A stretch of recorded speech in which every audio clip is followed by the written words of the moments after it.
Hi ಎಲ್ರಿಗೂ ನಮಸ್ಕಾರ. ನಾನು ನಿಮ್ಮ ಪ್ರೀತಿಯ ಸತಿ ಗೌಡ. ಜಾವಾಗಲ್ ಯೂಟ್ಯೂಬ್ ಚಾನಲ್ಗೆ ಎಲ್ರಿಗೂ ಸ್ವಾಗತ.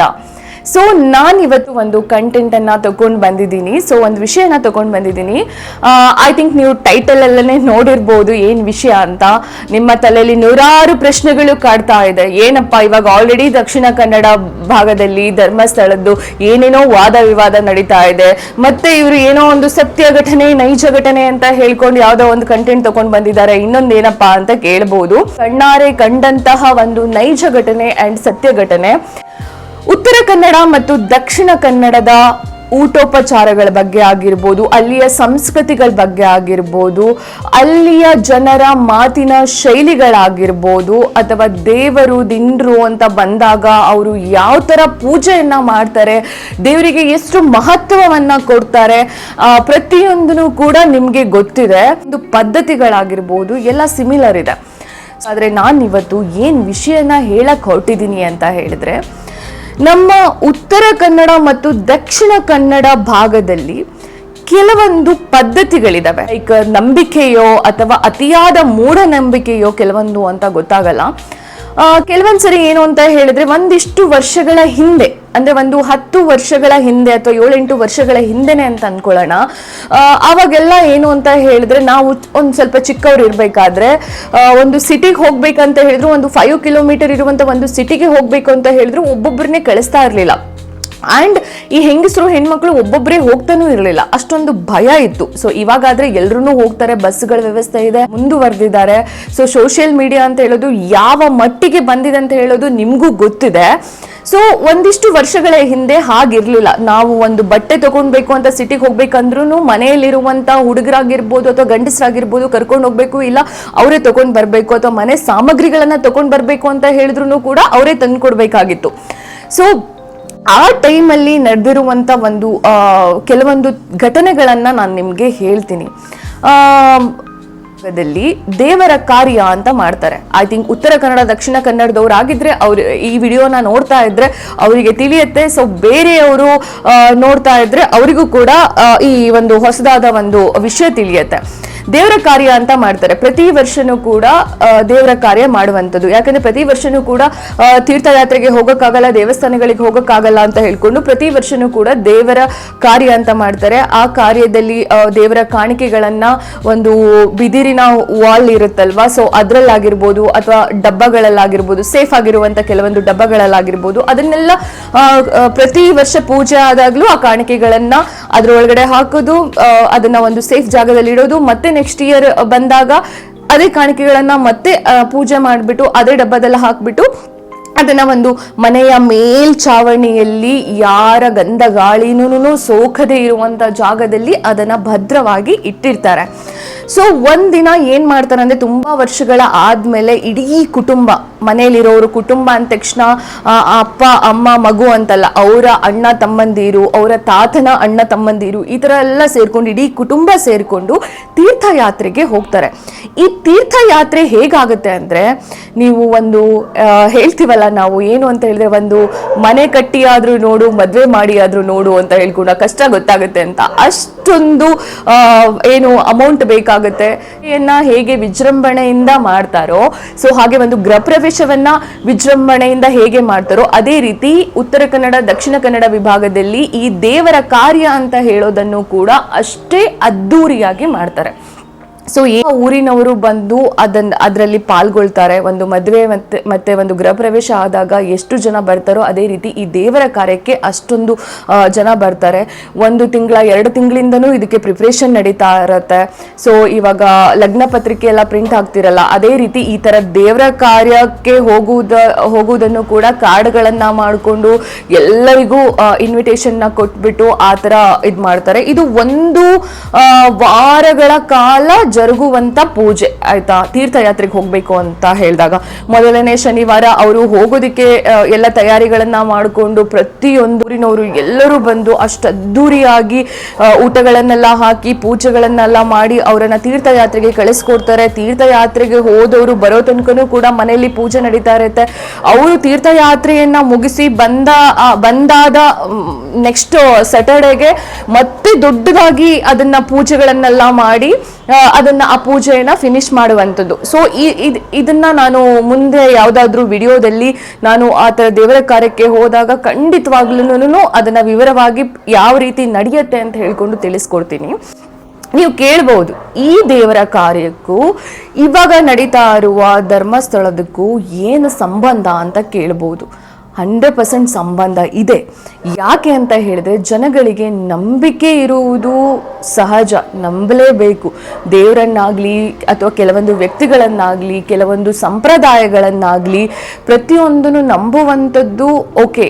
ಬಟ್ ಆದರೆ ಮೂಢನಂಬಿಕೆ ಅಂತ ಇದೆಯಲ್ಲ, ಅದು ಬೇಡ ಅಂತ ಹೇಳ್ತಾ ಇರೋದು. ಯಾಕೆ ಅಂತ ಹೇಳಿದ್ರೆ, ಈ ಥರ ದೇವರ ಕಾರ್ಯಕ್ಕೆ ತೀರ್ಥಯಾತ್ರೆಗೆ ಹೋಗುವ ಸಂದರ್ಭದಲ್ಲಿ 12 ಅಥವಾ 14 ವರ್ಷ ಏನಾದರೂ ವಯಸ್ಸಾಗಿರುವಂಥ ಪ್ರೌಢಾವಸ್ಥೆಗೆ ಬಂದಿರುವಂಥ ಹೆಣ್ಣು ಮಗಳೇನಾದರೂ ಇದ್ದರೆ ಅವಳನ್ನು ಕರ್ಕೊಂಡು ಹೋಗಲ್ಲ. ಅಕಸ್ಮಾತ್ ಕರ್ಕೊಂಡು ಹೋಗಬೇಕು ಅಂತ ಹೇಳಿದಾಗಲೂ ಕೂಡ ದೇವರ ಹತ್ರ ಪ್ರಸಾದವನ್ನು ಕೇಳಿಕೊಂಡು ಇವಳನ್ನು ಕರ್ಕೊಂಡು ಹೋಗ್ಬೋದಾ ಹೋಗಬಾರ್ದಾ ಅಂತ ಕೇಳಿಕೊಂಡು ಏನು ಅಂದರೆ ಕರ್ಕೊಂಡು ಹೋಗ್ತಾರೆ. ಇವಳೇನಾದ್ರೂ ತೀರ್ಥಯಾತ್ರೆಗೆ ಹೋಗಿರುವಂಥ ಸಂದರ್ಭದಲ್ಲಿ ದೊಡ್ಡೋಳಾದರೆ, ಅಂದರೆ ಪೀರಿಯಡ್ ಆಯಿತು ಅಂತ ಹೇಳಿದ್ರೆ, ಸೊ ಅದು ಅಪಶಕುನದ ಜೊತೆಗೆ ಅವಳನ್ನ ಅಲ್ಲೇ ಬಿಟ್ಬಿಟ್ಟು ಬರಬೇಕು.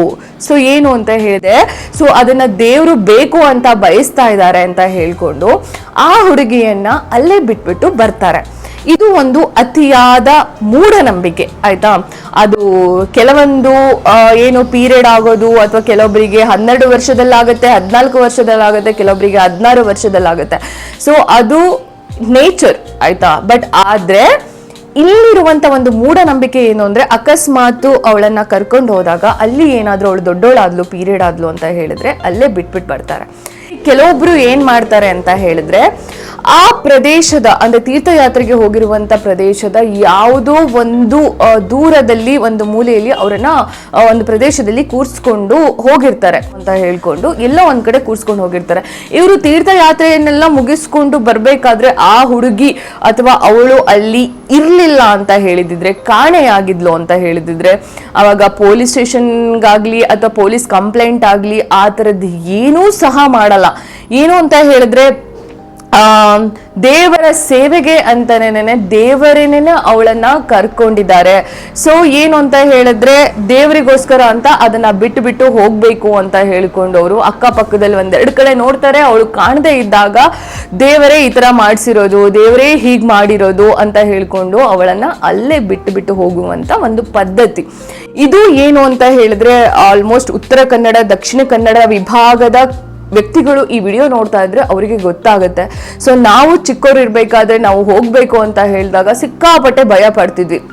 ಯಾಕಂದ್ರೆ ಈ ತರ ಸನ್ನಿವೇಶಗಳಾದಾಗ ಅವಳನ್ನ ಬಿಟ್ಟು ಬರುವಂತದ್ದು ತುಂಬಾ ನಮ್ಮ ಪಕ್ಕದ ಊರುಗಳಲ್ಲಾಗಿರ್ಬೋದು ಈ ತರ ನಡೆದಿರುವಂತ ಘಟನೆಯನ್ನ ನಾವು ಕೇಳಿದೀವಿ ಅಂಡ್ ನೋಡಿದೀವಿ.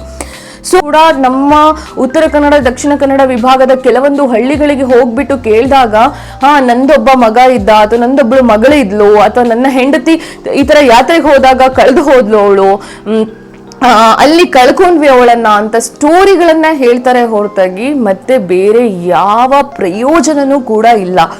ನನಗೆ ಏನು ಅಂತ ಹೇಳಿದ್ರೆ, ಇದೆಲ್ಲಾ ವಿಷಯಗಳನ್ನ ಕೇಳಿದಾಗ ಇವಾಗ ಪ್ರೆಸೆಂಟ್ ಆಗಿ ಕೆಲವೊಂದ್ಸರಿ ಅನ್ಸುತ್ತೆ ಏನು ಅಂತ ಹೇಳಿದ್ರೆ, ಇವಾಗ ಸೌಜನ್ಯ ಕೇಸಲ್ಲಾಗಿರ್ಬೋದು, ಬಿಕಾಸ್ ಅಲ್ಲಿಯ ಸುತ್ತಮುತ್ತ ಅಲ್ಲಿ ಎಷ್ಟೋ ಜನರ ಸಾವು ಮರೆಯಾಗಿ ಹೋಗ್ಬಿಟ್ಟಿದೆ ಅಂತ ಹೇಳೋದಕ್ಕೆ ಇವಾಗ ನೀವು ಹೇಳ್ತಿರಲ್ಲ, ಎಲ್ಲೂ ಒಂದು ಕಂಪ್ಲೇಂಟ್ ಇಲ್ಲ. ಕೆಲವೊಬ್ರು ಯೂಟ್ಯೂಬ್ ಅಲ್ಲಿ ಏನು ಅಂದ್ರೆ ಕ್ವಶನ್ ಮಾಡ್ತಾರೆ, ಅವರ ಫ್ಯಾಮಿಲಿಯವರೇ ಅವರಿಗೆ ಕಂಪ್ಲೇಂಟ್ ಕೊಟ್ಟಿಲ್ಲ, ಎಲ್ಲೂ ಒಂದು ಕಂಪ್ಲೇಂಟ್ ಇಲ್ಲ, ಮತ್ತೆ ಇವ್ರು ಯಾರೋ ಬಂದ್ಬಿಟ್ಟು ಇನ್ನೊಂದೇನೋ ಹೇಳ್ಕೊಂಡು ಈ ತರ ಮಾಡ್ತಾ ಇದ್ದಾರೆ, ಅಷ್ಟೊಂದು ಜನರ ಸಾವಾಗಿದ್ರೆ ಯಾಕೆ ಒಂದು ಕಂಪ್ಲೇಂಟ್ ಆಗಿಲ್ಲ, ಹಾಗಾಗಿಲ್ಲ ಹೀಗಾಗಿಲ್ಲ ಅಂತ ಎಲ್ಲರೂ ಕ್ವಶನ್ ಕೇಳ್ತಾರಲ್ಲ. ನನಗೆ ಇವಾಗ ಅನ್ಸತ್ತೆ, ಈ ತರ ಮೂಢನಂಬಿಕೆಗಳಿಂದಾಗಿ ಕಂಪ್ಲೇಂಟ್ ಅನ್ನು ಕೊಟ್ಟಿರಲ್ಲ, ಕಂಪ್ಲೇಂಟು ಆಗಿರಲ್ಲ. ಅಕಸ್ಮಾತ್ ಎಲ್ಲದಕ್ಕೂ ಹೇಳಬೇಕು ಅಂತಂದ್ರೆ ಕಂಪ್ಲೇಂಟ್ ಮಾಡಿದ್ರು ಎಲ್ಲ ನಡೆಯುತ್ತೆ. ಬಡವರು ಅಂತ ಹೇಳಿದಾಗ ಅವ್ರ ಹತ್ರ ಹಣಕಾಸಿನ ವ್ಯವಸ್ಥೆ ಆಗಿರ್ಬೋದು ಅಷ್ಟೊಂದಿರಲ್ಲ. ಆ್ಯಂಡ್ ಯಾವುದೇ ಪವರು, ಪೊಲಿಟಿಕಲ್ ಪವರ್ ಆಗಿರ್ಬೋದು, ಹಣಕಾಸಾಗಿರ್ಬೋದು, ಯಾವುದು ಇಲ್ಲದೆ ಇರುವಂಥ ಒಂದು ವ್ಯಕ್ತಿಯನ್ನ ಸೊ ಹೇಗೆ ನೋಡ್ತಾರೆ ಅಂತ ಹೇಳೋದು ನಮಗೂ ಗೊತ್ತಿದೆ. ಇವತ್ತು ಇದೆಲ್ಲ ಘಟನೆಗಳಿಗೆ ನಮ್ಮ ಜನರ ಮೂಢನಂಬಿಕೆ ಅಂತ ಹೇಳಬೇಕು, ಅಥವಾ ನಮ್ಮ ಕಾನೂನು ವ್ಯವಸ್ಥೆ ಅಂತ ಹೇಳಬೇಕು, ಅಥವಾ ಇವತ್ತು ಏನು ರಾರಾಜಿಸುತ್ತಿರುವ ರಾಜಕೀಯ ಅಂತ ಹೇಳಬೇಕು, ಅಥವಾ ಏನು ಹೇಳಬೇಕು ಅಂತಲೂ ಗೊತ್ತಾಗಲ್ಲ.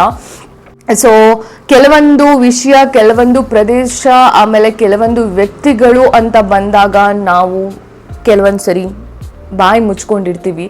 ಬಿಕಾಸ್ ಏನು ಮಾತಾಡಬೇಕು ಅಂತಲೂ ಗೊತ್ತಾಗಲ್ಲ, ಇದನ್ನ ಯಾವ ರೀತಿ ಹೇಳಬೇಕಂತನೂ ಗೊತ್ತಾಗಲ್ಲ.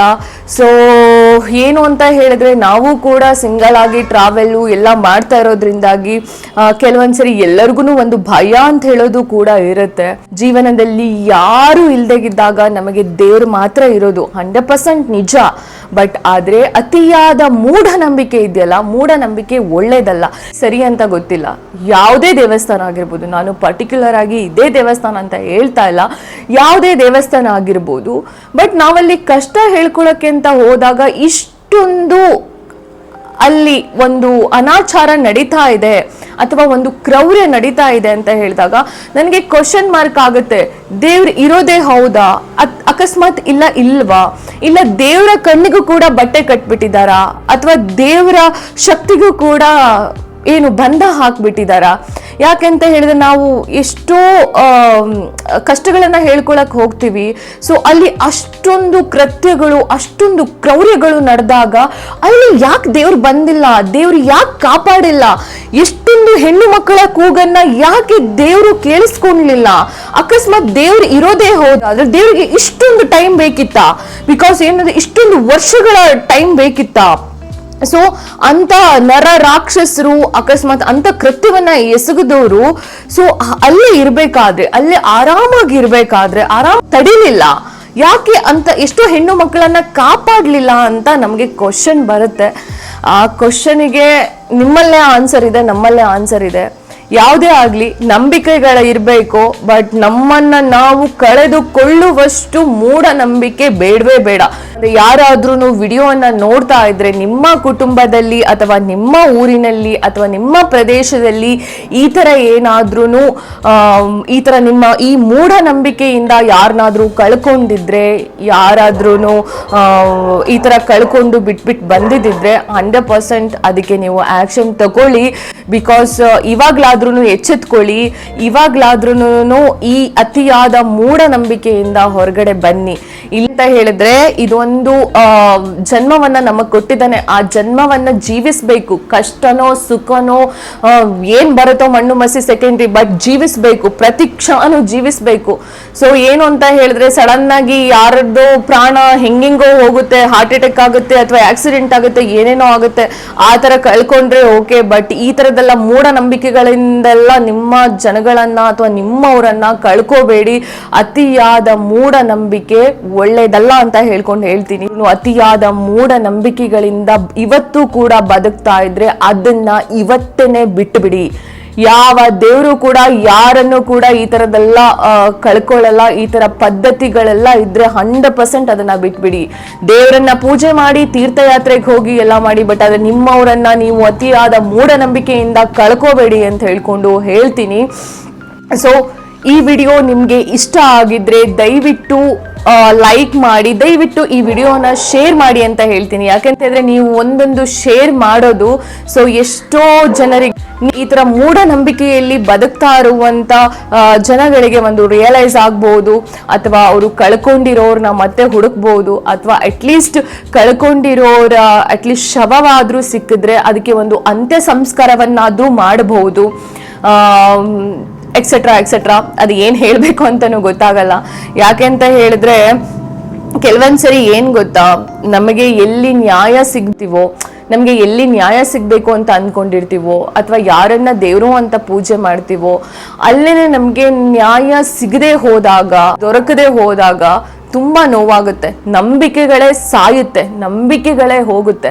ಯಾಕೆ ಅಂತ ಹೇಳಿದ್ರೆ ಇವತ್ತು ನಮ್ಮ ಜನರು ಯಾವ ರೇಂಜಿಗೆ ಬದುಕ್ತಾ ಇದ್ದಾರೆ ಅಂತ ಹೇಳಿದ್ರೆ, ಒಬ್ರು ಒಂದು ಖಾಕಿ ಬಟ್ಟೆಗಳನ್ನು ಹಾಕೊಂಡು ಒಂದು ಇದು ಮಾಡಿಕೊಂಡು ಒಂದು ಬಂದು ಕೂತ್ಕೊಂಡ್ರೆ ಸಾಕು, ಅವ್ರ ಫೋಟೋನ ಫ್ರೇಮ್ ಹಾಕೊಂಡು ಮನೆಯಲ್ಲಿ ಪೂಜೆ ಮಾಡಿಕೊಂಡು ಅವ್ರ ಪಾದ ತೊಳೆದು ಪಾದದ ನೀರನ್ನೆಲ್ಲ ಕುಡಿದುಕೊಂಡು ಇಷ್ಟೊಂದೆಲ್ಲ ಮೂಢನಂಬಿಕೆ ಬೇಡ. ಅವರು ನಮ್ಮ ಥರನೇ ಮನುಷ್ಯರೇನೆ, ಯಾರೇ ಆಗಿರ್ಬೋದು, ಯಾರೇ ಸ್ವಾಮೀಜಿಗಳಾಗಿರ್ಬೋದು, ಯಾರೇ ಆಗಿರ್ಬೋದು, ಅವರು ನಮ್ಮ ಥರ ಮನುಷ್ಯರೇನೆ.